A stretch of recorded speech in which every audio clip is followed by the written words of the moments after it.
बघा स्टुडंट, आज आपण पाहणार आहोत 3 डिजिटचं मल्टिप्लिकेशन. पण त्यामध्ये कंडिशन अशी आहे की राईट साईडला आणि लेफ्ट साईडला जर नंबर असेल आणि मधात काय असणं आवश्यक आहे, 0 असणं आवश्यक आहे.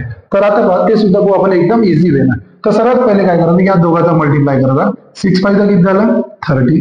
मग या दोघांचा मल्टिप्लाय केला, 3 3 काय झालं 9. ओके. मग आता दुसरी स्टेप झाली आपल्याला, तिसऱ्या स्टेपला या दोघांचा मल्टिप्लाय करायचा. 6 3 किती झालं 18 प्लस 5 3 किती झालं 50.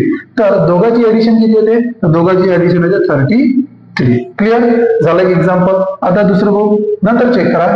2 1 जा 2. पण इथे लक्षात ठेवा की 2 1 जा 2 या सिंगल डिजिट आहे, पण त्याच्या आधी काय लावावं लागेल आपल्याला 0 म्हणजे 0 2. त्यानंतर 9 5 जा तुमच्याकडे झाला 45. ओके. आता एक हा मल्टिप्लाय झाला आणि एक हा मल्टिप्लाय. आता करा क्रॉस मल्टिप्लाय, म्हणजे 9 2 जा किती झालं 18 आणि 18 घेतले आपण प्लस 5 1 जा 5. तर 18 प्लस 5 किती झाले तुमचे 23.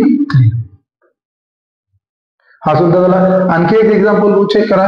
402 आणि 501. सर्वात पहिले मल्टिप्लाय असा करतो, तर 2 1 जा 2 सिंगल डिजिट आहे म्हणून त्याच्या समोर लावावं लागेल आपल्याला 0. ओके.